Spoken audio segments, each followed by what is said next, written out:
Fidel Ramos, born on March 18, 1928 in Lingayen, the Philippines, is the 12th President of the Philippines and Chairman of the Ramos Peace and Development Foundation.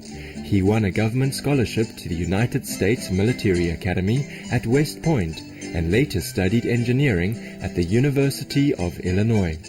He held prominent positions under both Marcos's and Aquino's administration. Under Mr. Ramos's administration, the Philippines enjoyed economic growth and stability. The Philippine Stock Exchange in the mid-1990s was among the best in the world. He is considered one of the most effective presidents in the Philippines' history. Mr. Ramos has received several military awards, including the Philippine Legion of Honor, the Gold Cross, Philippine Military Merit Medal, the United States Legion of Merit, the French Legion of Honor, and the U.S. Military Academy Distinguished Award. He is perhaps the most decorated Philippine soldier in history and one of the most decorated people of the Philippines of all time.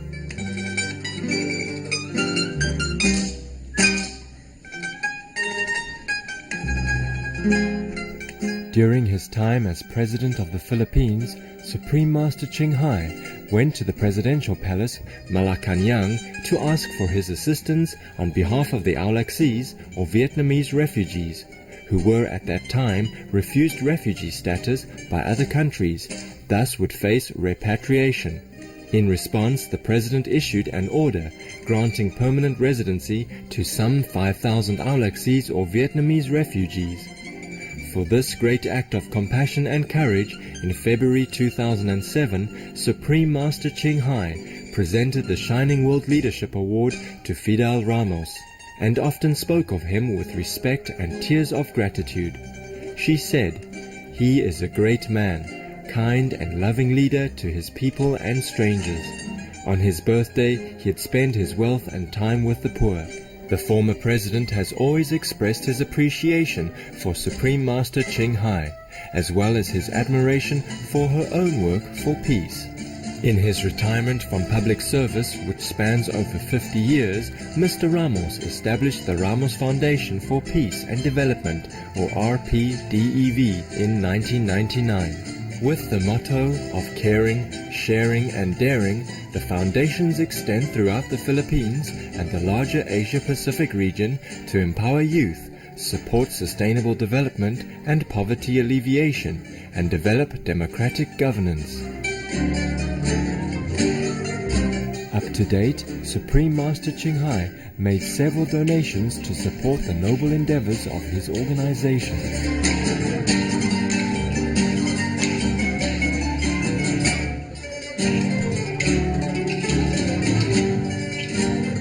Prior to his planned visit to Formosa or Taiwan, Mr. Ramos expressed his wish to visit the Supreme Master Ching International Association Center in Taipei. Thus, on Saturday, February 21st, 2009, Mr. Ramos was warmly welcomed from the time of his arrival at the Taipei airport to his formal reception at our association's Taipei Center in Formosa.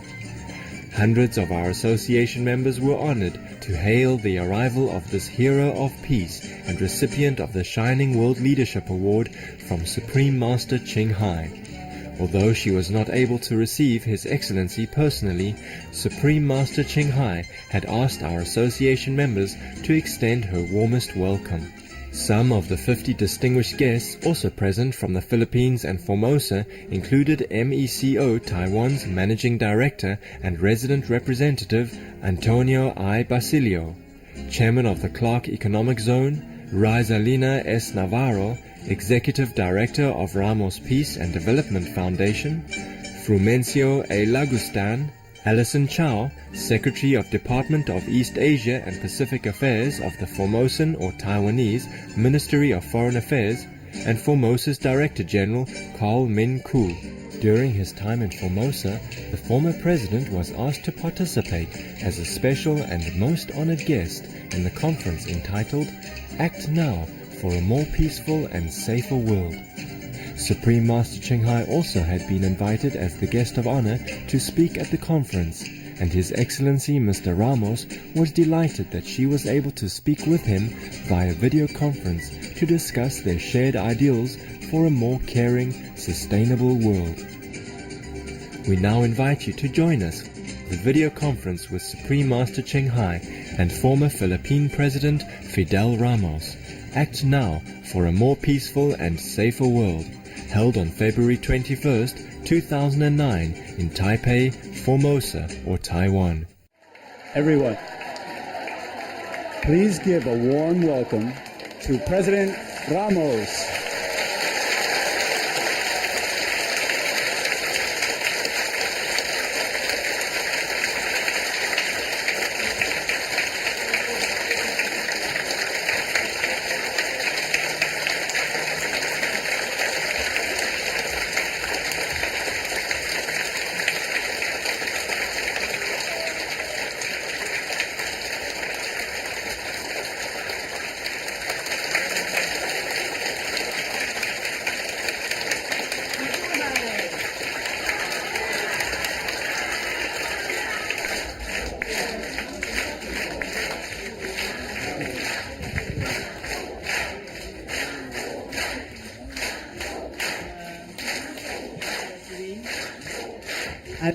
The whole world will become peaceful. I dream that all the killing will stop. I dream that all the children will walk in peace and harmony. This is Master dream.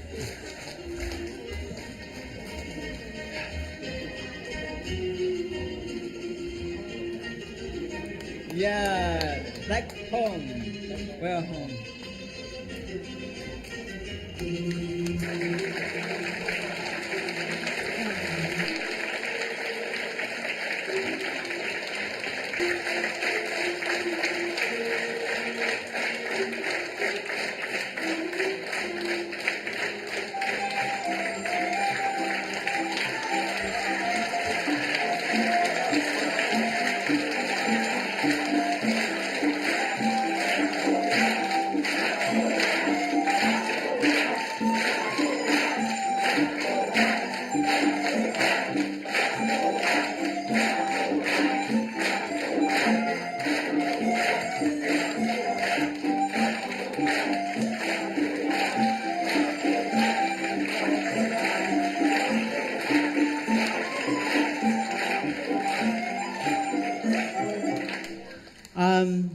Let's welcome His Excellency President Ramos. Mabuhay! Mabuhay!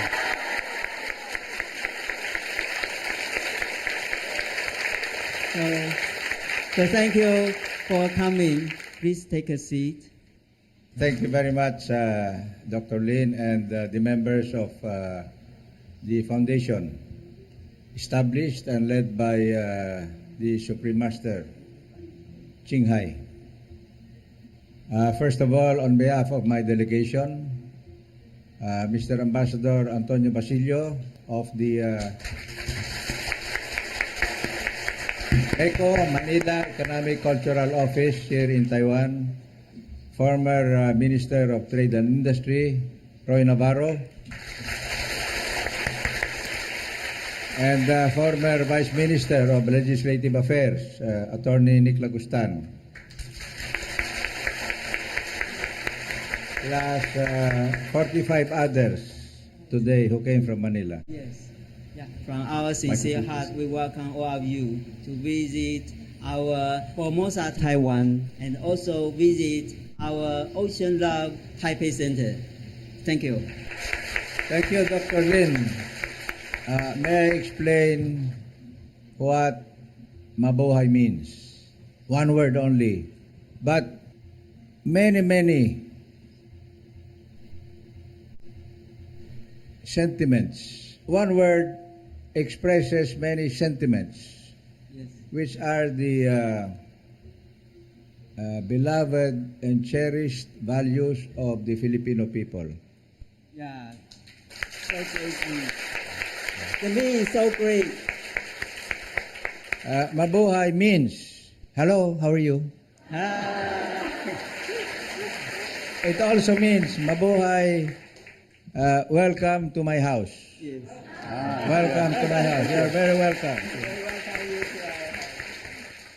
It also means may you have good health, Oh, yes. Dr. Lin, Yeah. and Supreme Master. And therefore, may you have long, long, long, long life. May you have continued success Continue success. and complete harmony with your neighbors. Oh, how many? And maybe most important of all, may you have enduring happiness. Happiness. Endure. Enduring, yeah, long time, forever happiness. Because you may not have much money, but if you are happy, you are better than the one who has plenty of money, but who is not happy. Yes. But mabuhay, in the Philippines, we do not just say it, we act it. See? So when we say mabuhay, will you reach out to your right and to your left and then back and forth and shake the hand of that person that you find there? Okay? Like this. See? Shake hands, shake hands, shake hands. Please, everyone, shake hands. Thank you. Yeah. But after shaking hands in the Philippines, we embrace and kiss each other. Okay.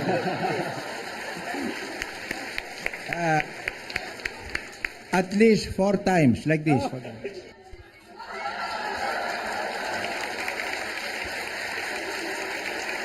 That is what mabuhay means. It's Yes.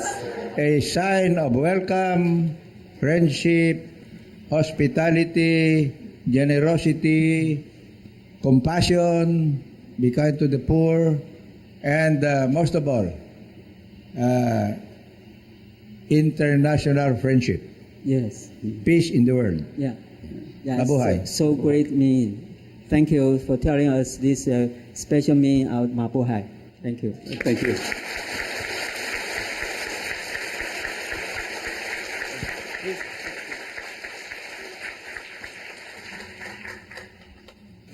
Greetings, His Excellency, President Ramos, and distinguished guests. Welcome to the Supreme Master Ching Hai International Association Taipei Center.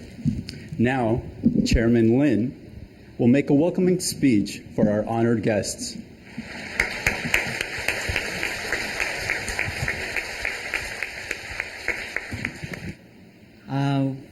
With greatest honor, on behalf of the Supreme Master Ching Hai, I'd like to greet and welcome Your Excellency President Ramos and all of our honorable guests.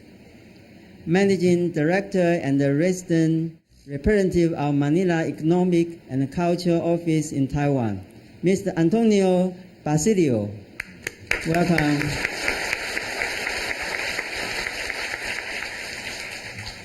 Chairman of Clark Economic Zone, Mr. Rizalino Navarro. Thank you for coming. Executive Director of Ramos Peace and Development Foundation, Attorney Framancio Lagustan.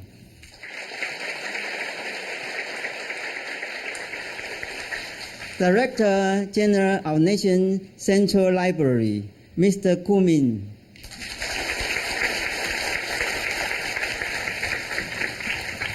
Secretary of Department of East Asia and the Pacific Affairs, Ministry of Foreign Affairs, Mr. Elson Chow.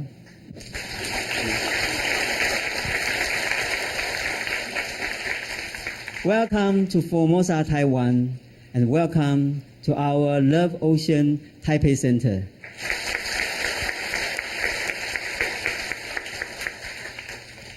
One month ago, our association received a letter from President Ramos to inform us that he was coming to Formosa and would like to see us with a brief meeting to discuss our common concerns. I was tremendously happy and touched to hear this wonderful news. Maybe you are not aware, but next month on March 18, His Excellency will be 81 years of age.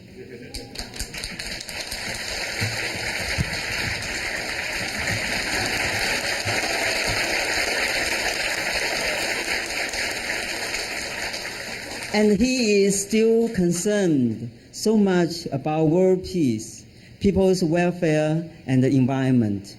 His caring, sharing, and daring spirit is a noble example for all of us. And because our most beloved master is in Europe with a pre-scheduled, so she cannot come right now to see the president. Therefore, we arrange this video conference meeting for these two great people. As we all know, at this moment, many people worry about the global warming, issue of the environment, the economic crisis, etc. I believe Supreme Master Ching Hai and the President Ramos will give us inspiration and guidance that we can live a more secure, happier, and harmonious life. Thank you. Thank you for coming.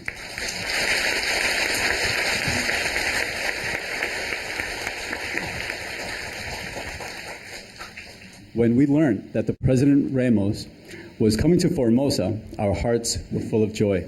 And so we immediately prepared a very special welcoming program to offer our highest regard for the great honor bestowed upon us.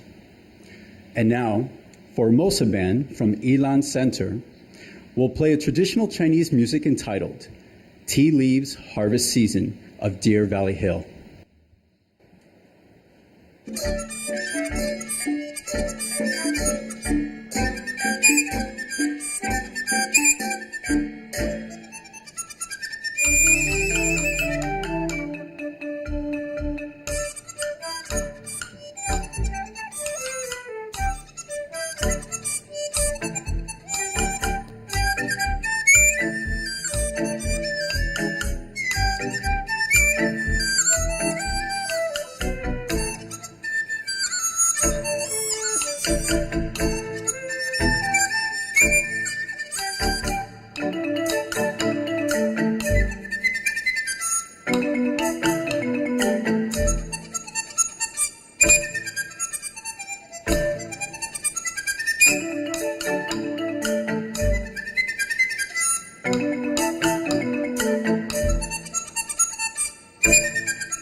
Wow. Let's thank the Formosan band for the lovely piece.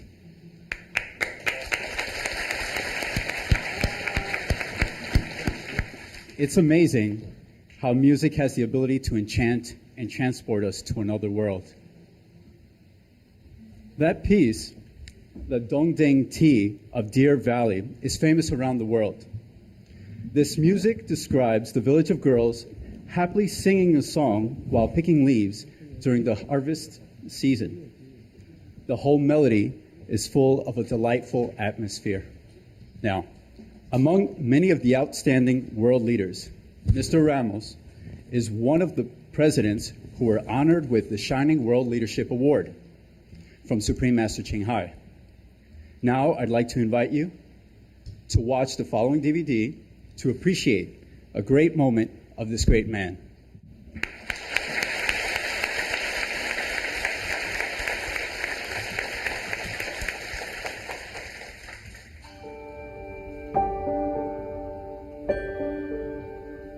Caring, sharing, and daring is the motto of former Philippine President Fidel Ramos and his organization, the Ramos Peace and Development Foundation. The foundation's works extend throughout the Philippines and the larger Asia-Pacific region to empower youth, support sustainable development and poverty alleviation, and develop democratic governance.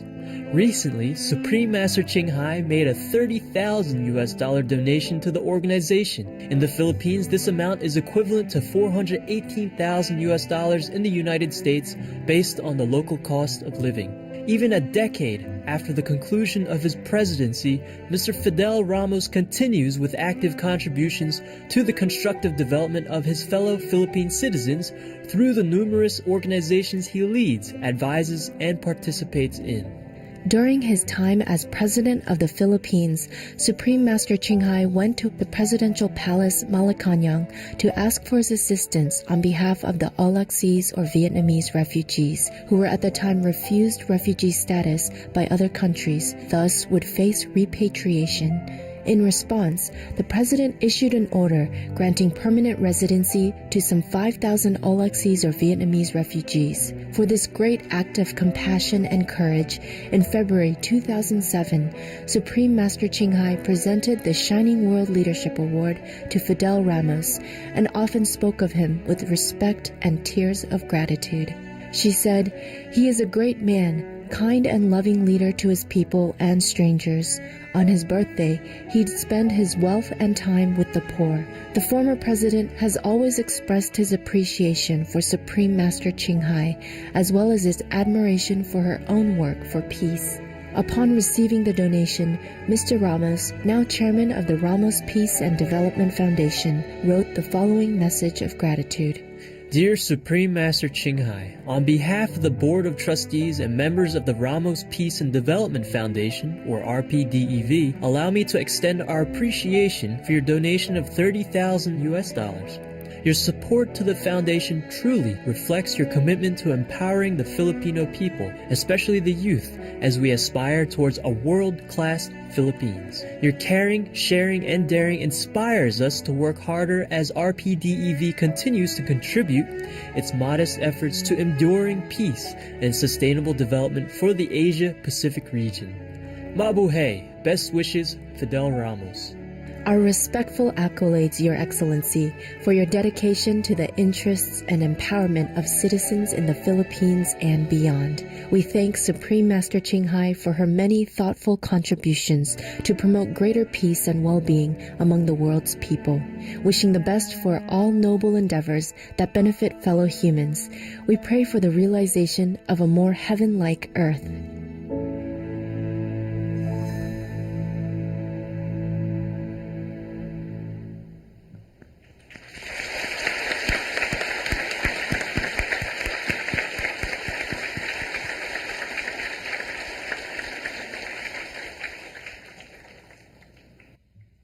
President Ramos, you are a very dear and much respected friend of our beloved master. You led the Philippines into prosperity and economic development during your illustrious term as president. In addition, you gave 5,000 Aulak, or Vietnamese refugees, a new life. In 2007, although you were not able to attend our gathering here in Formosa, our beloved master, during a sincere and touching ceremony, brought flowers to the President's photo on the main stage and praised Your Excellency for all your noble deeds for humanity. Now, we'd like to review this heartwarming moment. Please.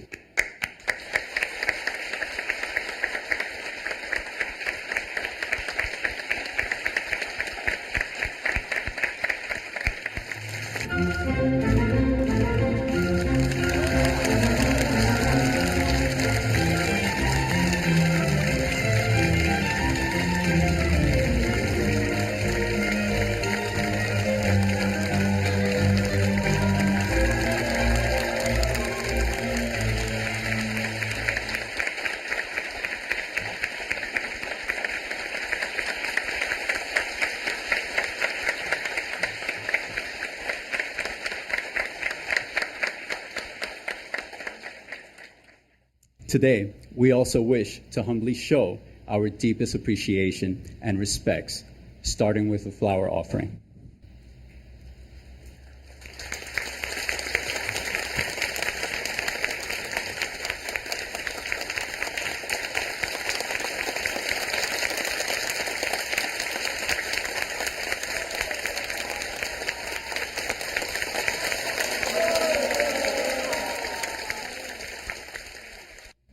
For almost 2 decades, the Supreme Master Ching Hai International Association members often went to Philippines for relief work. There are more and more typhoons and flood disasters due to global warming effect. Master has always instructed us to perform relief work at the start of disasters, when help is most needed. Last year, during 2008, relief team went to Philippines 4 times to provide urgent assistance. Climate change is the most important global issue facing the planet at this moment. Scientists have proven in many ways that climate change is causing natural disasters more frequently and more severely. The scientific solution proposed by Supreme Master Ching Hai, be veg, go green, and save the planet. President, as one of the most renowned leaders of the world and environmentalist, we know that we have to act now for a more peaceful and safer world. But how? Although our beloved master cannot come back to Formosa to welcome you due to her tight schedule, but she has instructed us to welcome you the best as we can, for she has much respect for you. Thankfully, she can talk to you during the video conference. Through this video conference, we can discuss most of the important issues that we're facing today. President Ramos, could you give us a little bit of your opinion on the situation in Philippines right now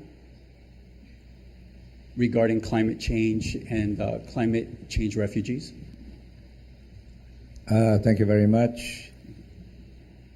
I first address my humble message to Supreme Master Ching Hai, and equally important to all of you here in Taipei, in Taiwan, which is a very close neighbor to the Philippines. For many, many years now, even as a low-ranking military officer, I have been advocating in my area of responsibility, and then later on as President of the entire Philippines, encompassing our Republic of 7,107 islands during high tide, but more islands during low tide. We must all work together and cooperate closely in making our mother planet Earth safer from climate change due to the growing volume of carbon emissions. Yes. Emanating from 3 major sources. Number 1, from our manufacturing zones and factories. Number 2, from our so many vehicles burning oil and gas in our streets. And number three, from the pollution of the environment that comes from the dirty and primitive power plants that many of our countries still operate, including in the Philippines. And so, as President, I advocated among the developing countries during the well-known, now famous Kyoto Conference of 1997 to 1998, where the Kyoto Protocol on environmental protection and protection against global warming took place. The Philippines was the main advocate among the developing countries, and that includes some of the big giants like China, India, and Brazil, as well as all of ASEAN, to agree to the protocol and for their chief delegates and ministers to sign that protocol right there and then in Kyoto. And we were so happy that most of the developing countries, as well as most of the developed countries, agreed to the protocol. And in our own country, we were among the first to ratify by act of Congress the Kyoto Protocol. So did most of the developing countries that we urged to also agree to the implementation of the protocol to give due protection and conservation to the environment. Unfortunately, some of the developed, the more advanced, the bigger countries, after their ministers signed the agreement in Kyoto in 1998, did not ratify that very important international convention. And so, up to now, we do not have full cooperation around the world in limiting or reducing carbon emissions into the atmosphere. And therefore, we all still need to work harder, cooperate more closely, and educate the people of the world about this great danger that threatens all people, all countries, regardless of whether they are rich, poor, big, small, advanced, or least developed. The threat is upon everybody. That is simply explained, and that is because the resources of the good earth, our Mother Nature Earth, are finite, they are limited. But then the population of the world continues to grow every minute. And therefore there is greater and greater demand on our natural resources, especially air, water, and food. And so we must continue this cooperation that we have established and carry it on to the next generation and to the next generations after that, so that there will be a healthier, cleaner, safer, and more prosperous world for the younger ones after us, including the still unborn. After all, we on earth right now do not own the earth. We are just the stewards. Yes. We are just the guardians for succeeding people to enjoy a better kind of life, so that in the end there will be no more wars, no more hunger, no more poverty, no more deprivation, no more injustice. And we will truly have just one world. Thank you very much. Thank you. Thank you.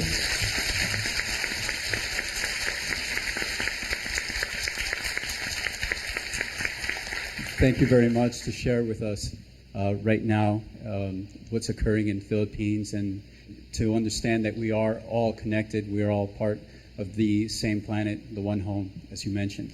I also am aware that in the Philippines, they are encouraging a lot of organic farming or organic agriculture.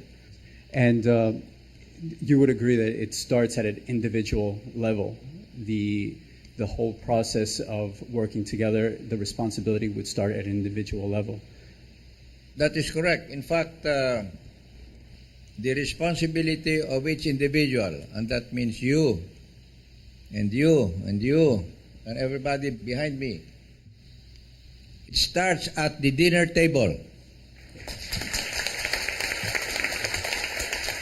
The simple rule in our family, and this is our teaching, Mrs. Ramos and myself, to our children, and now because they themselves are parents, to their own children, who are our grandchildren, to finish everything in your plate and finish every drop of water in your glass. Because anything that is wasted here will be thrown into the garbage. And then that garbage will go into the canal. And then the canal will flow into the river and poison the fresh water. And eventually that will flow into the sea and further pollute the oceans. So the best rule is you finish everything in your plate and do not waste any water. Because the amount of water in the world is exactly the same now as it was millions of years ago. It's finite. It's not limitless. But yet more and more water is being drunk by more and more people. And then eventually there will be not enough water between my brother and me. And even if Dr. Lin is my best friend here in Taiwan, in this center, someday we might fight each other because there is only one glass of water between the two of us. And so if you carry out that reasoning further, it is possible that the next global war will not take place because of nuclear weapons or a competition for oil or food, but it will come from the lack of water between two brothers. Thank you. Thank you very much. And I've just been informed we'd like to invite Supreme Master Ching Hai. Master, are you there? Yeah. Hello. Hello, sir. Hello. Hello, sir, and everybody. Thanks for coming. Master, you look stunning. Thank you, thank you. Thank you so much for taking the time, Master. We know you have a very busy schedule and you work so hard for us. No, I love to see the president even personally. Just I can't. First of all, I would like to take this opportunity to thank the Taiwanese government and officials for facilitating this event. And I also thank the association members for your full support in organizing this special conference to greet the great President Ramos and making him feel a little comfortable, welcome at least after all this long voyage of travel and enduring all this inconvenience of a long flight. Yes, I hope you're okay, sir. Are you all right, sir? I am better than the others. Thank you. You are so good. You're so good. You're always good. My humble greeting and well wishes to all of your distinguished entourage, as well as the honored guests present in our assembly today. I wish you all the best, and may the divine grace be with you always. And now, if you give me permission, I would like to address His Excellency, former President Ramos of the Philippines, because I feel so sorry that I could not be there to greet him personally and to bow to him personally again. Welcome, benevolent Sir, Mr. Ramos. For me, you are Mr. Ramos, my hero, not the president even. You're more than president. You have come from far away, from beyond the great sea and high mountains of another nation to grace Formosa and our meditation center with your gracious presence. I feel so privileged, like all of us there, but I feel so regretful not to be there with you in person to show my respect. I just hope that you can forgive me. It's just that there has been arrangement long ahead, many months ahead, even a year ahead, for me to meet my students, and particularly these, many of which from overseas. If they cannot see me now, like if I cancel the meeting, they might never be able to see me again in the future due to some restriction of their country's visa policy. I'm sure you are aware of that. Not every country is Philippine. And not every country has such a freedom that the Philippines government offer to their co-citizens. Now, but there are also other reasons for me as well that I cannot mention. You know, there are the price to pay for whatever we do. You know that. So please, I tell you all this so that you will find in your heart to forgive me for not being there, and so that you know that I very much like to be there physically. We are so honored, and I am personally very grateful for your esteemed visit in Formosa. Right now, the Vietnamese in Taiwan, as well as all over the world, are rejoicing through the Supreme Master TV live broadcast of your visit. Moreover, billions of global viewers who watch the Supreme Master television would have also the chance to see your compassionate countenance. Sir, every time I think of your grand gesture of magnanimity many years back, heroically saving thousands of homeless, helpless Vietnamese refugees' lives, I still feel a surge of gratitude, grateful sentiment that fills my heart, and often tears wells in my eyes still. And I'm sure so that numerous Vietnamese people would have the same feeling as I have.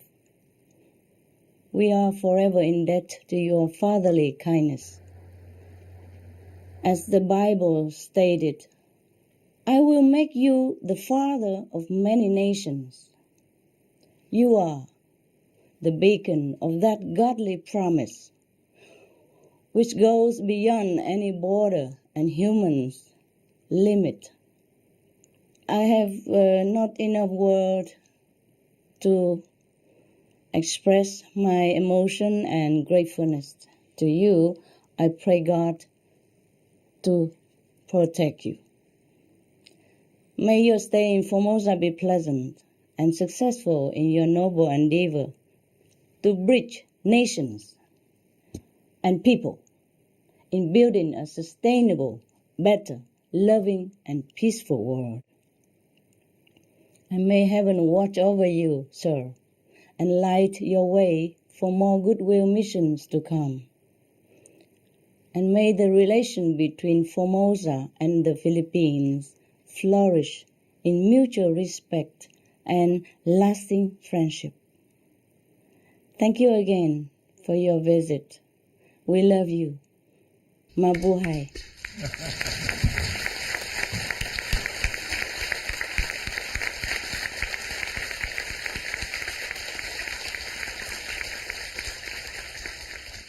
Thank you very much, Supreme Master Ching Hai, for your kind words personally, but we acknowledge that your message of goodwill and friendship and harmony is for all peoples, regardless of where they are, regardless of in what condition they may be, and regardless of what they hope for the future. If we all work together hard enough, I'm sure their aspirations and their hopes can be fulfilled. Thank you. That's right, sir. That's right. And please convey my greetings and best wishes to Mrs. Ramos, because as they say, behind a great man, there's always a great woman. And I wish your family all the best and happiness. Thank you, sir.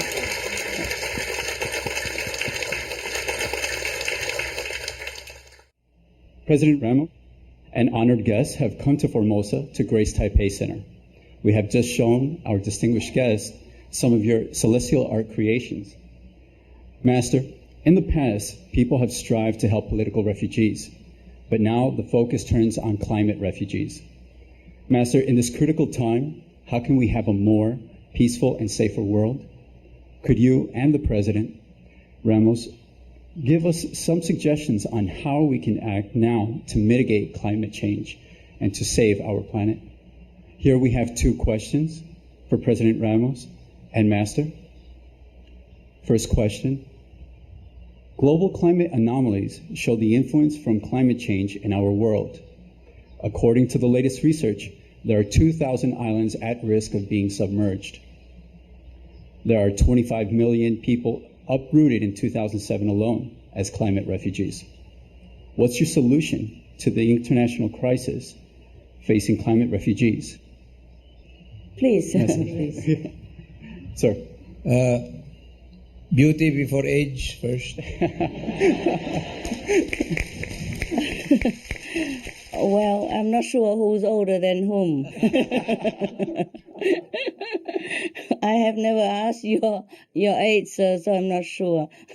But as a statesman, I think you might have more experience in governing than I am. That's why, could you please answer this question? And any leftover that you have forgotten, maybe I can chip in. Okay, I started earlier by citing a very simple example of what an individual and his family or her family can do.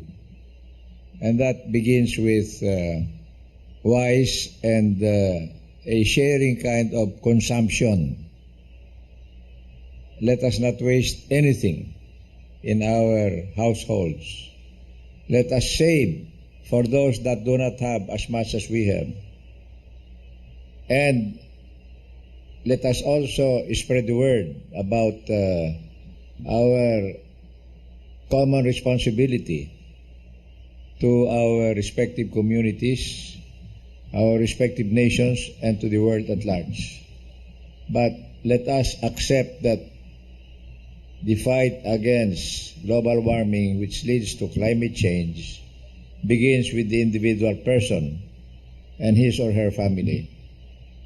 Having said that, let me add that communities, whether a small village or a big province, must likewise cooperate in order that the national policy that will govern taking care of Mother Nature and thus preventing global warming and climate change becomes a generational, continuous national policy instead of being limited just to the one term of a president or a prime minister.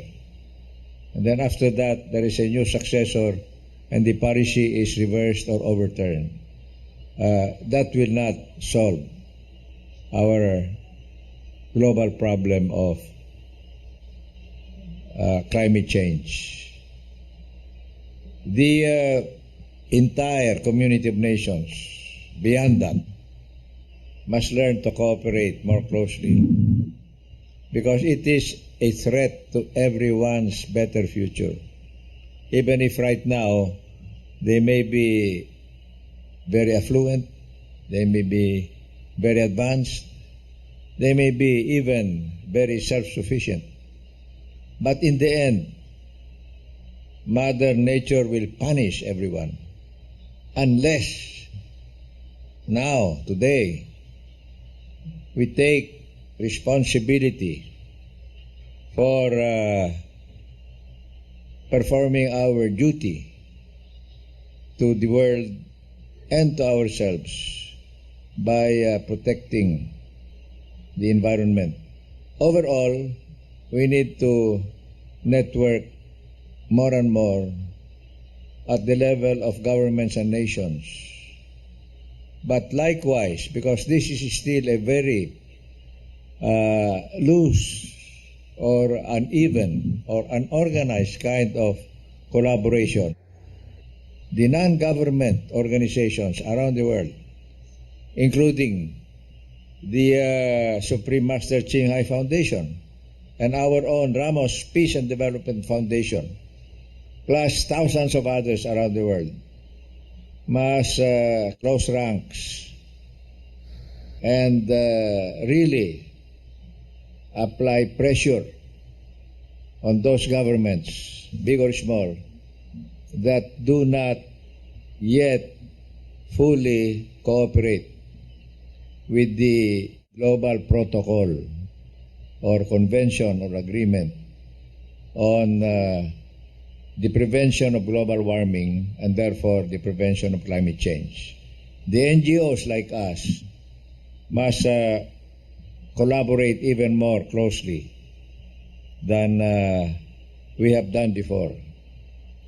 And maybe we can lead the example for the governments themselves, if they cannot, on their own, because of so many political considerations, come to one agreement, and that is the protection of our mother planet Earth. Thank you. Thank you. Wow. Wow. Well said, sir. Well said. Master, could Yeah. you be kind enough to share with us some of your ideas, please? The president has said it all. And he is right that we have to work together with the government, provided the government accept our suggesting ideas and even support. We also support the governments if they let us. And I think all the governments should let us. Yes. Some powerful GNO would have had more saying in the government's policy, more than the small group like us. But we are behind all of these powerful GNO in any case at all. In any way we can, we help to support or doing anything possible to strengthen their power and to encourage their endeavor so that the government will work with all the people in order to protect this only home that we have. The president is right. We must unite together, all the people who cares for the planet, and to let the government know that it's time to act. They have to be also awakened. The government should not be too busy submerging themselves in some of the issues which might not be so urgent as saving the planet right now. Thank you, Master. And I think I have one more wish that all the nations who has more favorable situation, like more land, more economically sound situation, must accept the so-called climate refugees, because they are truly refugees.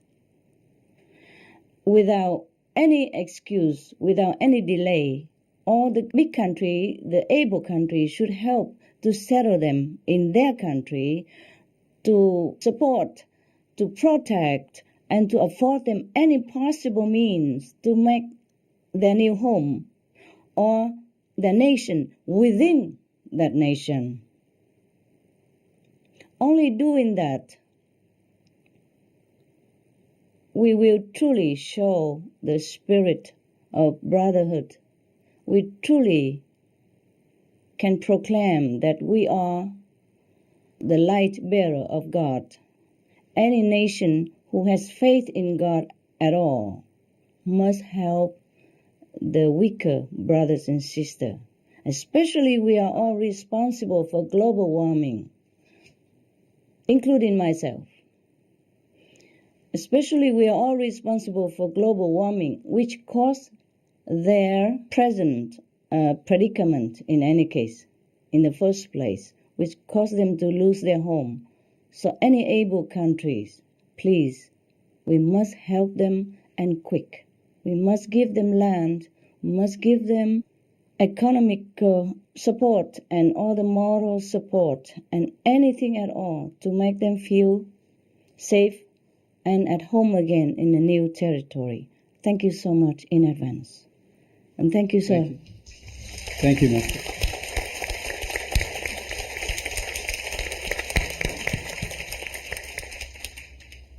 Sir, if you could please, regarding political refugees to climate refugees, this is a very important worldwide issue. Could you give us some of your suggestions on the refugee situation? The original Vietnamese boat people, after 1975, for a long period, were the examples of political refugees. In today's world, while many of these original political refugees have already been resettled and have become stabilized in their family and community lives, a new kind of refugee is being created because of global warming. First of all, those that are out there in the Pacific and Indian Oceans, subject to the ravages of global warming, which is manifested by the rise of the mean ocean level every day, by small increments, but in their totality, you see. They create floods and damage and death, of course, to so many of those living on small islands. Those out there in the Pacific Ocean, those in the coastal areas of the Indian Ocean. I mentioned that in the case of the Philippines, this is our misfortune, because we are an archipelago of 7,107 islands during high tide. That's right. And then more islands appear during low tide. We are the second largest archipelagic nation in the world, next to Indonesia. And so we are not only concerned, but more concerned than others in regard to climate change because of global warming. We can visualize our large cities like Manila or Cebu or Davao, which are coastal communities, to slowly disappear as the level of the Pacific Ocean, and we're in the middle of that, as well as the level of the China Sea, and we're also in the middle of that, because the Philippines happens to be at the junction of these two great oceans, the Pacific Ocean and the South China Sea. And so, unless we ourselves provide and implement the protective as well as the preventive measures at this time now, it is foreseeable that maybe within one generation, much of our coastal communities will disappear under just 1 meter of the rise of the Pacific Ocean and the South China Sea. Fortunately for us in the Philippines, unlike the small Pacific nations out there, like Fiji, Vanuatu, Micronesia, Nauru, Kiribati, they have no more other areas to run to in case that ocean becomes higher and higher. They can only climb the coconut trees in order to survive. Oh, God. But in our case here in Taiwan, Japan, Indonesia, and the Philippines, there is still some high mountains to which to seek refuge. But, again, that will just be only temporary survival. That's right. In the end, if that water level keeps rising and rising, even the highest mountain will be submerged. But we don't have to wait for that condition to be reached. That's right.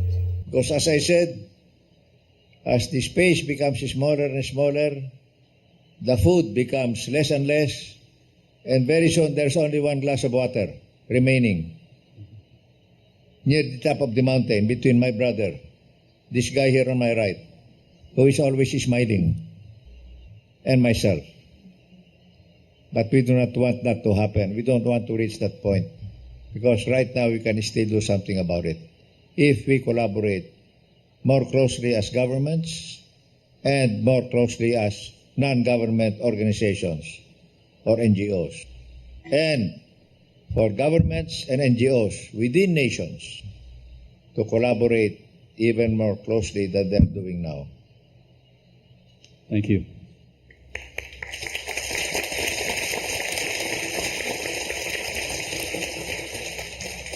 Dear Master, would you like to contribute as well? Thank you, sir. I think the President has told you everything. He is very right. The situation is really urgent. And honestly, every day I'm worried as much as the President is about the fate of many people, such as the one in those small islands where there's nowhere to go. It's truly so desperate, and it must have been very scary for these people, and I don't know how to comfort them. I just don't know what else to do for them. I wish and pray all the able government and great nations, please help them. Please take them in your country and make them a nation there. After all, they're also human like us, and they suffer the way we do. Just put ourselves in their situation, then we will know how they feel. Suppose it's us, suppose it's me, suppose it's you who are in that situation. How would you feel? So please, great nations, able nations, please give them some piece of land. It won't be much.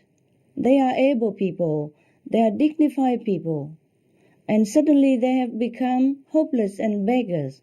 But they will rise again, given that they have enough time and comfort and a place to settle down then they will begin their life again, and I'm sure they will be a great contribution to your nations as well. Please, for God's sake, help these people before it's too late. We cannot just sit here and watch them drowning. Thank you, Master. Thank you, sir, for reminding us of that. Thank you very much, Master. We do hope we do something so that we can stop the rising sea level the way it is right now and not getting worse, so that other nations can still help the already sinking nations. Otherwise, if we all sunk, then, oh, God help us. Our following question. The whole world is now in economic recession with higher unemployment. Is it the right time to encourage the use of self-sustainable, simple organic farming techniques? Should we return to a more simple way of agriculture and encourage a loving plant-based diet? Sir. Yes, in fact, we hosted in Cebu, in the Central Philippines, last September, the Asia Pacific Conference on sustainable production and sustainable consumption.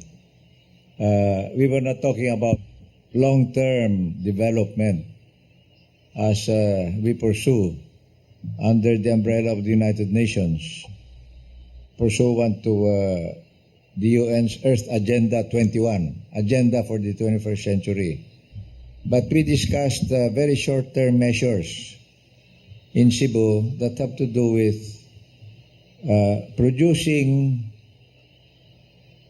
with total efficiency a certain item needed by human beings must be the result of maximum efficiency so that nothing is wasted.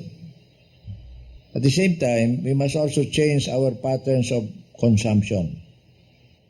Again, I go back to my simple model in our own home of eating everything on your plate and drinking every bit of water in your glass, because we must think all the time about the 51% of the world's people who do not have enough to eat. They do not get 3 meals a day as you and I do, or 8 glasses of water. Maybe the food they may eat is coming from garbage because they have to scavenge from the garbage can the food that they must eat. They have nothing else.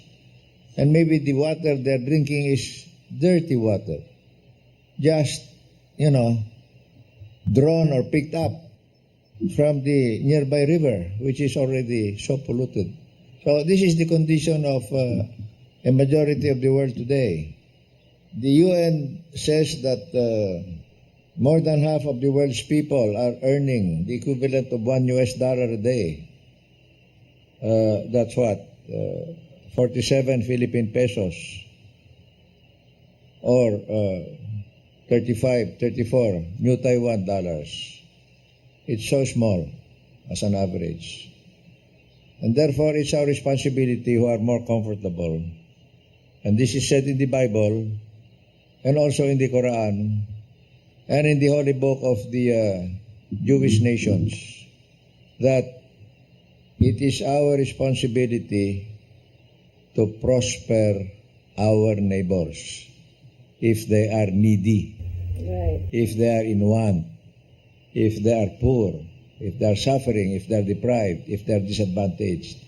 We must look around us and see how the rest of the community are doing, are living, are existing. And surely we all have neighbors who are very much more in need than we are right now where we are. So let's have a thought next time we sit down for a meal for those people out there who are not getting much on a daily basis. There are many countries where the average food intake is 3,500 calories, when what is needed is maybe for that age group 2,500 calories. The rest of it is thrown away as garbage. And then maybe some people from the same country, from the same community, look through the garbage where that food was thrown to get their daily meal. This is, to me, inhuman already. So, the practical means of making sure that we consume wisely and produce wisely is to be simpler, to be more efficient, and to be totally cooperative. What happens to those that eat at the rate of 3,500 calories a day? They become overweight. They overwork their hearts. Their cardiovascular system does not flow efficiently because of high cholesterol blockage. Right. And they cannot exercise very much anymore because they become lazy. They feel sleepy instead of being fit and energetic, like Supreme Master Ching Hai. She's all over, and she shows it. And the results of her advocacies and her humanitarian activities are evident everywhere. 17 centers here in Taiwan, Formosa alone, and so many more outside. And so each of us has a responsibility to last as long as possible on earth so that we continue to be able to help our neighbors. In other words, we must also exist, survive, work, not for ourselves or for our immediate families, but also for others. This is why our foundation has adopted a very simple motto, 3 words: caring, sharing, and daring. Caring and sharing, very easy to do. But daring is so much more difficult because that means daring to give more than to take. Meaning, daring also to enhance the environment instead of abusing it. Daring also means to take united action as people, as families, as nations for the common good. And maybe just as important, daring in order to make a difference. So it all adds up to what this center is all about, and it also, in equal manner, is what our own foundation is trying to do. Thank you. Thank you, sir. Thank you, sir. You are very daring, sir, also. You are really doing what you preach. Yes. Back many years ago, when the whole world say that the Vietnamese refugee must go home, nobody wants to accept them anymore. You are the only one that go against that trend, that you could have offended other nations, you could have offended other leaders, but you did it. You just let them stay in Philippines because you are daring.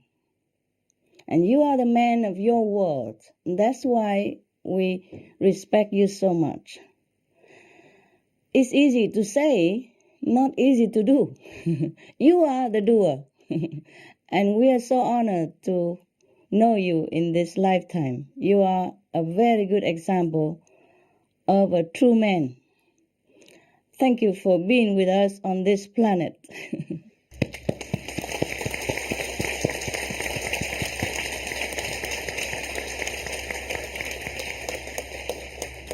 Dear Master, Hi. could you share with us also some insight on the same topic?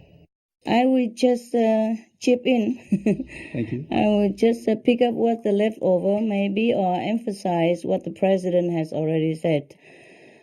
You see, maybe some of you don't know, in 1995 even, long time ago, President Ramos has already talked about environmental protection.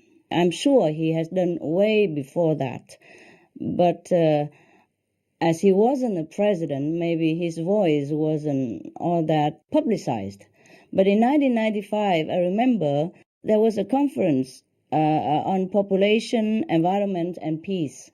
And the president has emphasized that there is a need, a real need for sustainable balance, if I quote it right, a sustainable balance between man and nature, between development and the environment. You see, so President Ramos was very protective of the environment long before it became even a trend nowadays. His foresight, wisdom, has exceeded far beyond our present vision of the world climate change. He knew it before that. He saw it before that.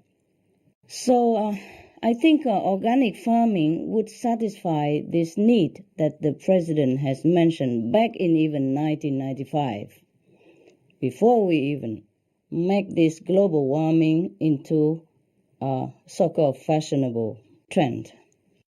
So I think the president has said that there's a need for a sustainable balance between man and nature, between development and the environment. I think the need will be satisfied with all the farmers change into organic farming method. In that case, we will be able to balance the need between our development and the environment, our need and sustainable planet. The benefit of organic farming is immense, including great advantage to both human health and the environment. Organic farming actually restores the topsoil and cleans the air and water supplies even. It is so much more benefit that we could not list them all in a few minutes. It is even good for animals, all beings on this planet, including even trees and land, in part because it does not use chemical fertilizer or pesticides, many of which are considered by the United States Environment Protection Agency and the European Union to be potentially cancer-causing and also depleting of our bees colonies and killing many other animals that we cannot even all name here.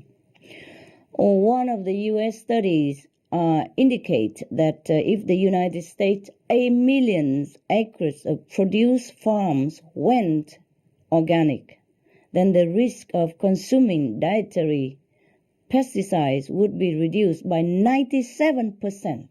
Can you imagine?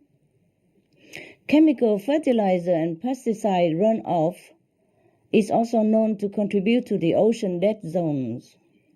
We are killing our planet by pesticides and chemical fertilizer. Now, scientific studies have found that organic farming not only reduces energy usage and produce less CO2, which helps lower greenhouse gases, but it actually allows the soil to absorb even 40% of presently in the air CO2 emission. Before we even invent any technology to reduce CO2, or before we even reduce all the cars and transportations, if we go organic, we reduce 40% of the current CO2 in the air already, and the daily emission. Now, furthermore, organic produce is free of genetically modified organisms, and its nutrient content is actually higher than that of conventional grown fruits and vegetables.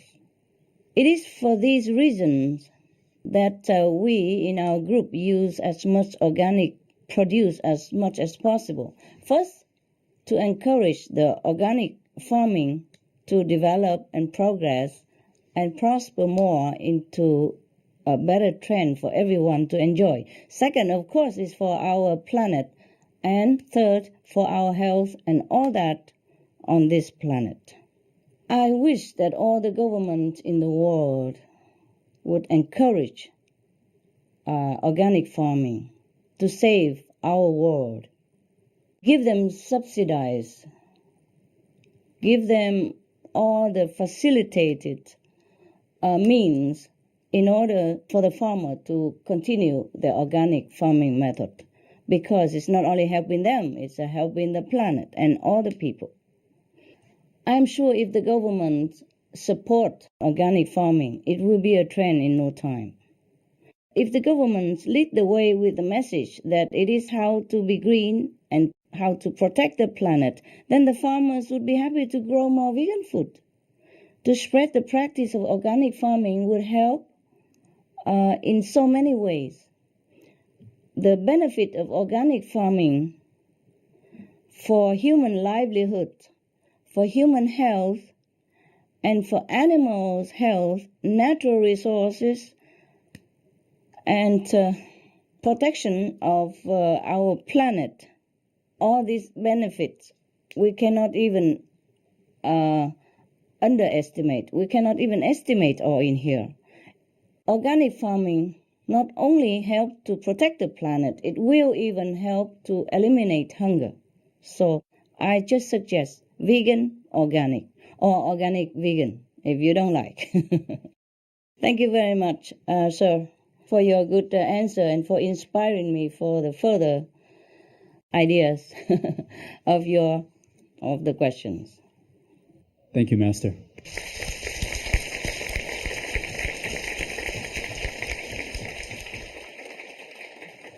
You have to thank the president. He inspired me, all that. Yes. Thank you, sir. Thank you, Mr. President.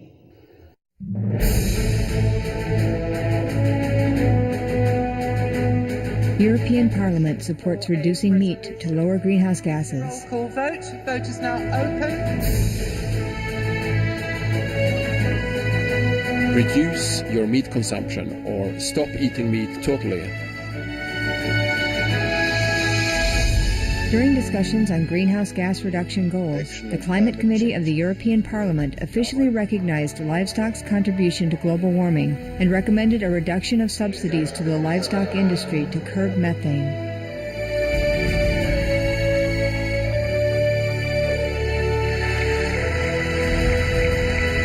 My name is Jens Holm. I'm a member of the European Parliament. Please, be veg, go green, save the planet.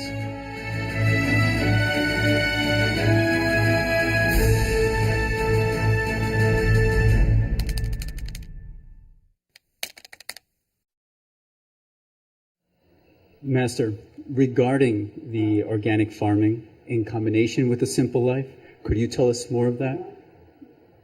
A natural way of living, a more simple way of living? As the president has stated, we have to be frugal. It started from the table already. We should not eat too much. We should just eat enough, or even a little bit less.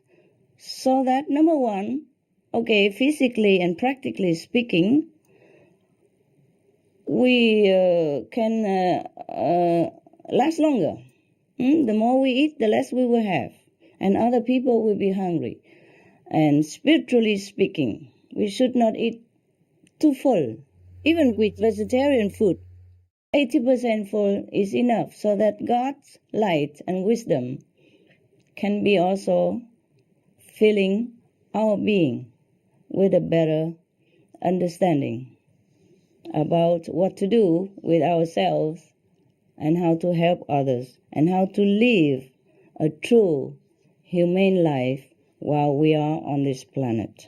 Without God's light and wisdom, we are reduced to merely mortal, working, eating, sleeping, producing children, and die. There's not much we can contribute to our great self and other people, meaning they are also great beings on this planet. So being frugal is the key. Being frugal meaning also we go organic and vegan, because this method will help to eliminate the excessive use of natural resource for producing meat and dairy products.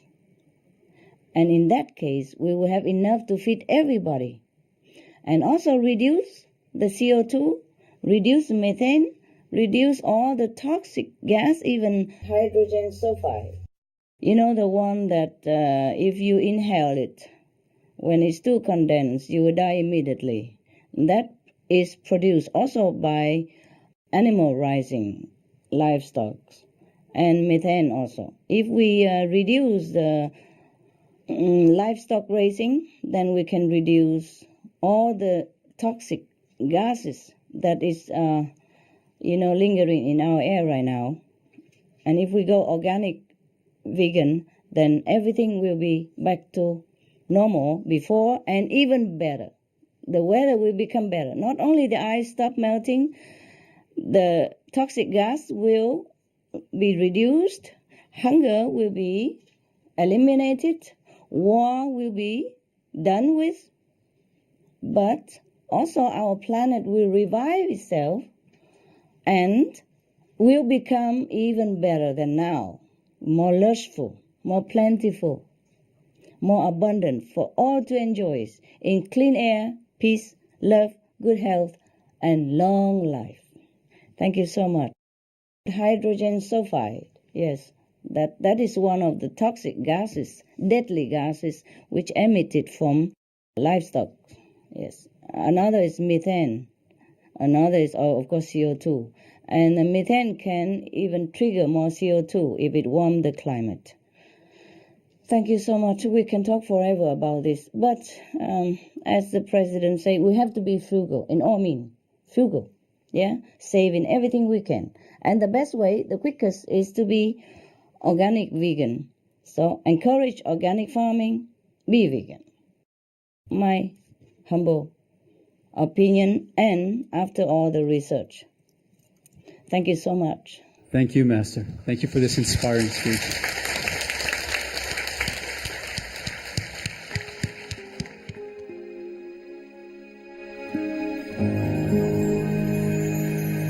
Vegetarianism in religion. The Baha'i Faith. Regarding the eating of animal flesh and abstinence therefrom, know thou of a certainty that, in the beginning of creation, God determined the food of every living being, and to eat contrary to that determination is not approved. Selections from the Baha'i writings of some aspects of health and healing. Buddhism. All meats eaten by living beings are of their own relatives. Lankavatara Sutra. Cao Dai. The most important thing is to stop killing, because animals also have souls and understand like humans. If we kill and eat them, then we owe them a blood debt. Teachings of the Saints. Christianity.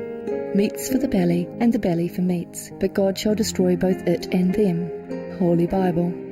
And while the flesh was yet between their teeth, ere it was chewed, the wrath of the Lord was kindled against the people, and the Lord smote the people with a very great plague. Holy Bible.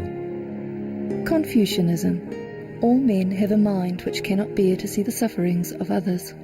The superior man, having seen the animals alive, cannot bear to see them die. Having heard their dying cries, he cannot bear to eat their flesh.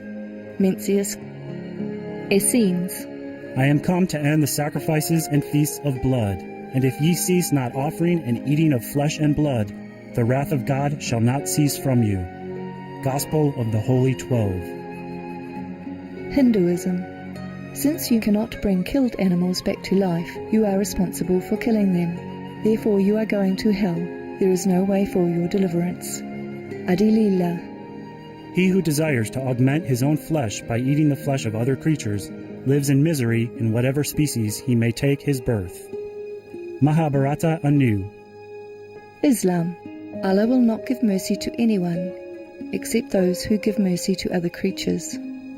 Hadith. Do not allow your stomachs to become graveyards of animals. Hadith. Jainism. A true monk should not accept such food and drink as has been especially prepared for him involving the slaughter of living beings. Sutra Kritanga. Judaism. And whatsoever man there be of the house of Israel, or of the strangers that sojourn among you, that eateth any manner of blood, I will even set my face against that soul that eateth blood, and will cut him off from among his people. Holy Bible. Blood meaning flesh. Sikhism. Those mortals who consume marijuana, flesh and wine, no matter what pilgrimages, fasts and rituals they follow, they will all go to hell. Guru Granth Sahib. Taoism. Do not go into the mountain to catch birds and nets, nor to the water to poison fishes and minnows. Do not butcher the ox that plows your field. Tract of the Quiet Way. Tibetan Buddhism. The offering to the deities of meat obtained by killing animate beings is like offering a mother the flesh of her own child, and this is a grievous failure. The supreme path of discipleship. Zoroastrianism.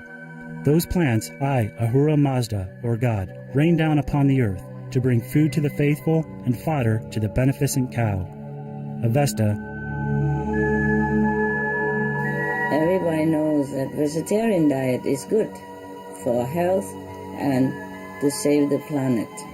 They will be awakening their own great, compassionate, loving self-nature, and then their level of consciousness will rise up automatically, and they will understand more than they ever did, and they'll be closer to heaven than what they are right now.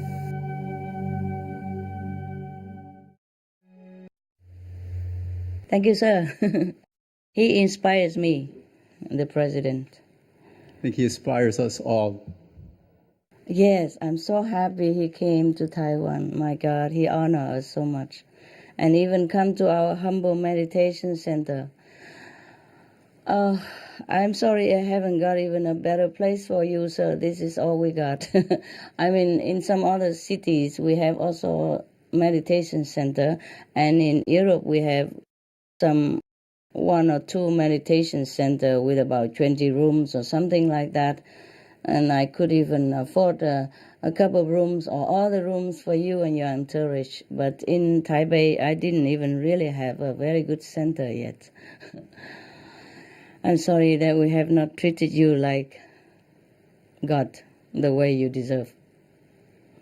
Thank you and forgive us.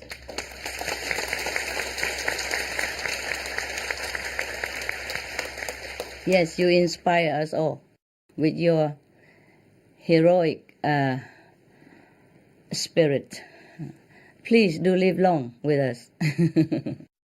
Please do live among us long to inspire us further and to help the world. We need you now. We need your example. Daring, Sharing is easier. As you said, sharing. Caring. You can show caring when you feel touched by some special situation, now and again, individually. Sharing, okay, we have enough money, why not? We give a little bit, it's okay, it's easy. But daring, not everybody has it. Not everybody has it. It's very difficult to be daring. And yes. Please, be a shining example continuously. Be daring. Show everybody how to be daring. Thank you very much, sir.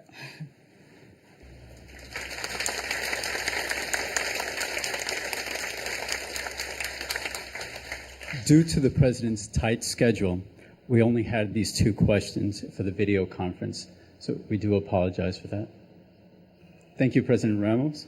You often said, caring, sharing, daring. Today, the issue discussed is absolutely with a caring and sharing heart. You said in the past, if more people were daring enough, maybe the world would be a better world. Yeah. At the end, allow us to quote your speech ending, Mabuhay, long life, as you gave us a perfect example and definition. Earth 2000, 3000, 4000, infinity. Forever.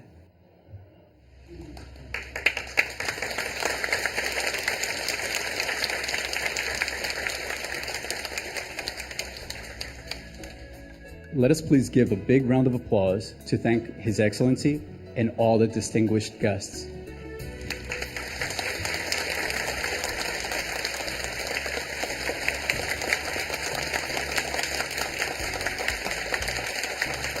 Thank you, sir. Thank you, all the honorable guests. May you be well, live long. May you be well, may you be very well and lucky.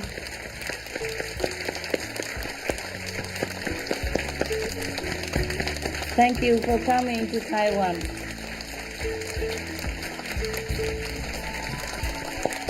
Thank you for visiting our humble center. God bless you, sir. God bless you.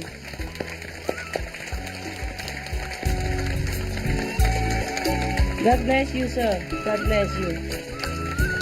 God bless the Philippines.